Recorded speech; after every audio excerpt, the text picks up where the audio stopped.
Welcome, बहुत स्वागत है आपका। आज हम बात करेंगे शेयर मार्केट में एंट्री किस प्रकार से लेनी है। क्वांटिटी आज का मुख्य प्रश्न है हमारा, क्वांटिटी किस प्रकार से हमें बढ़ाना है या घटाना है, किस प्रकार से क्वांटिटी खरीदें। क्योंकि जब आप मार्केट में आते हैं तो कुछ चीज़ें महत्वपूर्ण हो जाती है, जिसमें से पहला है आपके पास पूंजी। और कभी कभी क्या होता है कि पूंजी रहने के बाद भी हम सही ट्रेड नहीं ले पाते। तो सबसे पहले सही ट्रेड का चुनाव करना है और ये तय करना है कि आपको कितनी पूंजी लगानी है। क्या आप 10,000 का खरीदना चाहते हैं, या पहले तो ये तय कीजिए कि आपको 10,000 के खरीदने हैं, या फिर आपको शेयर की क्वांटिटी कितनी खरीदनी है, ये आपको पहले से तय होना चाहिए। जैसा कि मैंने एक शेयर यहाँ खोल के रखा है, ये NMDC शेयर है। मान लिया जाए आपका NMDC के आपको 1,000 शेयर खरीदना है। मान लिया जाए आपने एक टारगेट रखा है कि मुझे इसके चलिए 100 शेयर ही खरीदने हैं। अभी ये 125-120 पर कारोबार कर रहा है। तो 100 शेयर यदि आपको खरीदना है तो किस प्रकार से इस 100 शेयर को आपको खरीदना चाहिए, हम इसकी बात करेंगे। ये एक मजबूत स्ट्रेटजी होती है कि आप किस अनुपात में खरीदें। खरीदने की भी एक स्ट्रेटजी होती है, इसकी हम बात कर रहे हैं, खरीदने की। तो यदि आपने सोचा है कि हमें NMDC के 100 शेयर खरीदना है और NMDC मान लीजिए एक समय पे यहाँ पर है, इस स्थिति पर है, यहाँ इस स्थिति पर है। ये क्वांटिटी लगभग जो है चलिए 175 के आसपास में इसका मूल्य अभी यहाँ पर दिख रहा है, लगभग की बात कर रहे हैं। और आपको NMDC आपने तय किया 100 खरीदने हैं, तो आपको एक झटके में 100 नहीं खरीदना है। सबसे पहली बात कि झटके में आपने 100 क्वांटिटी उठा लिया, ऐसी गलती कभी ना करें, चाहे कोई भी शेयर हो। क्योंकि मार्केट हमेशा लगातार अप नहीं रहता और लगातार डाउन नहीं रहता है, इसके मूवमेंट समय समय पर चेंज होते रहते हैं। तो अचानक यदि आपके 100 क्वांटिटी के हैं तो सबसे पहले आपको करना है क्या है कि मैक्सिमम, इसमें से आपको मैक्सिमम की बात कर रहे हैं, 25% मैक्सिमम, मतलब 25% ही बाई करने हैं आपको एक झटके में। तो आपने जैसे यदि 25 शेयर यहाँ पे आपने बाई कर लिया, 25 शेयर बाई कर लिया, तो यहाँ 175 पे आपने 25 शेयर बाय किया। अब यहाँ से दो चीज़ें बनती है कि या तो मार्केट अप जाएगा या तो डाउन जाएगा, कुछ भी हो सकता है। ये कोई ज़रूरी नहीं है कि ये नीचे ही जाएगा, ये अप भी यहाँ से जा सकता है। घबराने की कोई बात नहीं। अप चला गया तो लोग सोचते हैं ओह मैंने तो लॉस कर दिया, हमें एक बार में 100 खरीद लेनी चाहिए थी। बिल्कुल नहीं, आपने कोई नुकसान नहीं किया। हमेशा क्वांटिटी को एवरेज करने का प्रयास कीजिए, एवरेज प्रमुख चीज़ होता है। आप एक स्ट्रेटजी बना लीजिए कि हमें किस तरह से चलना है।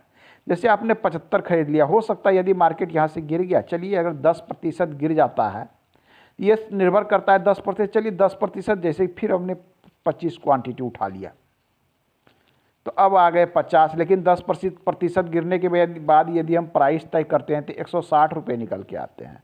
तो यहाँ पर आप जब देखते हैं तो आपको 15 रुपये पर शेयर का यहाँ पर आपको ऑटोमेटिक लाभ हो रहा है। अब क्या हो रहा है कि 25 टोटल नंबर ऑफ शेयर तो आपके पास 50 हो गए, और इस 50 टोटल नंबर ऑफ शेयर आपके 50 हो गए। लेकिन जब दोनों के प्राइस को एवरेज किया जाता है तो 175 है, 150 का हो सकता है कि 169 के आसपास में इसका एवरेज आया। तो एवरेज अब क्या हो रहा है, आपका डाउन हो रहा है। तो इसी बात पर ध्यान देना है कि क्या करना है। हो सकता है यहाँ से जैसे आपने देखा कुछ दिनों के बाद आपने पुनः खरीद लिया, थोड़ा सा अब चला गया, कोई बात नहीं, पुनः खरीद लिया, फिर आपने 25 क्वांटिटी खरीद ली है, फिर 75 क्वांटिटी हो गई। लेकिन अगले बार आपको मौके मिल रहे हैं कि फिर आप नीचे आ गए हैं, ये 100 के लेवल पर आ गया, फिर आपने यहाँ 25 क्वांटिटी खरीद ली। तो इस प्रकार से यदि आप 4 पार्ट में यदि इसे खरीदते हैं, 4 पार्ट में खरीदते हैं, तो क्वांटिटी तो आपकी 100 रही, लेकिन जब एवरेज प्राइस कीजिएगा तो 140 के आसपास हो सकता है, एवरेज प्राइस 140 के आसपास आ गया। तो आपको यहाँ जो लॉस होना था, आप 175 पे 100 पीस उठा रहे थे और 150 मतलब 35 रुपीज़ पर शेयर का तो आपको यहाँ बेनिफिट हो रहा है। नहीं तो अभी आप ओवरऑल 20 से 25% नुकसान में रहते। तो यही चीज़ें होती है एवरेज। अब है कि एवरेज करने के भी एक रूल है। यदि आपने यहाँ पर 25 शेयर खरीदा तो इसका एवरेज का रूल कहता है कि यदि यहाँ से 20% गिर जाता है तो 25 की जगह आपको 50 क्वांटिटी खरीदनी है। आपको क्वांटिटी कितनी खरीदनी है, अब 50 क्वांटिटी खरीदनी है, 2 गुना। लेकिन इसके लिए पास में पैसे होने भी आवश्यकता है, सिर्फ रूल के कहने से नहीं होगा। रूल तो ये भी कहते हैं कि आप 3 गुना खरीदिए। यदि 20% गिर जाता है तो 25 की जगह 75 खरीदिए, तो एवरेज आपका अच्छा रहेगा, बिल्कुल अच्छा रहेगा। आप 140 पे खरीद लेते हैं क्वांटिटी बढ़ा के, तो इसका एवरेज गिर के हो जाएगा तो 150 प्रति शेयर हो जाएगा। यहाँ आपको एक अच्छा खासा बेनिफिट होता है।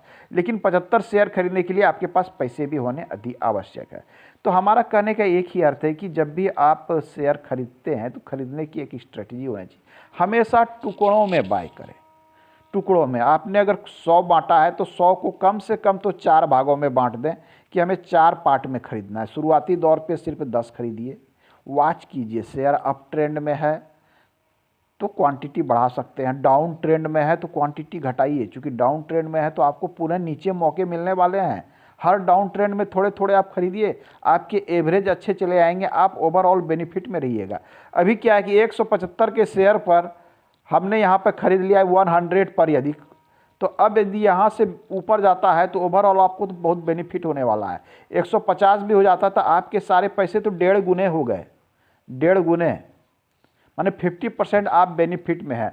यदि आप एफडी के लिए बैंक में भी रखते हैं तो आपको 6 से 7% ही मिलता है, या 50% का लाभ आपको 3 महीने 4 महीने में देखने को मिल सकता है। इसलिए कहा जाता है कि एवरेज कीजिए, एक स्ट्रेटेजी बना के। हड़बड़ा के मार्केट में घुसने का नहीं है कि आए और हड़बड़ा के मार्केट में चले आए, 100 का 100 क्वांटिटी हमने बाय कर लिया और क्या हुआ कि मार्केट यदि नीचे गिर गया तो अब घबराहट हो रही है। कुछ लोग घबराहट में यहाँ से सेल आउट कर देते हैं, 20% लॉस हो गया, यहाँ पर आपको 20 रुपया प्रति शेयर पे उसने लॉस पे निकल गया। तो यहाँ पर एक चीज़ और अपना सकते हैं, स्टॉप लॉस यहीं पर कार्य करता है। यदि आपको लॉस सहने की क्षमता नहीं है तो स्टॉप लॉस ऑलवेज यूज करें। कितना हो सकता है आप अपने अनुसार रखें, 2% रखें, 3% रखें, या टेक्निकल टूल के अनुसार रखें कि एक टूल की ये निचला लेवल क्रॉस करेगा तो मैं बेच दूंगा। तो इससे क्या होता है कि आप में 2 से 3% सिर्फ नुकसान होता है और आप एक बड़े नुकसान से बच जाते हैं। लेकिन जहाँ तक बड़े शेयर की बात है, अच्छे शेयर की मैं बात कर रहा हूँ, अच्छे शेयर यदि मार्केट में डाउन ट्रेंड में जाते हैं तो आपको घबराने की आवश्यकता नहीं है। वो इतना तो तय है कि 6 महीने साल भर के अंदर में वो रिकवर कर लेगा। तो अच्छे शेयर में घबराने की आवश्यकता नहीं है। हाँ, कुछ ऐसे शेयर हैं जहाँ पर खतरा अधिक है तो बेनिफिट भी अधिक होता है, वहाँ पर स्टॉप लॉस का प्रयोग अवश्य करना चाहिए। तो मिलते हैं अगले अंक में, पुनः बात करेंगे शेयर खरीदने की स्ट्रेटेजी के संबंध में। आज के अंक में इतना ही, धन्यवाद।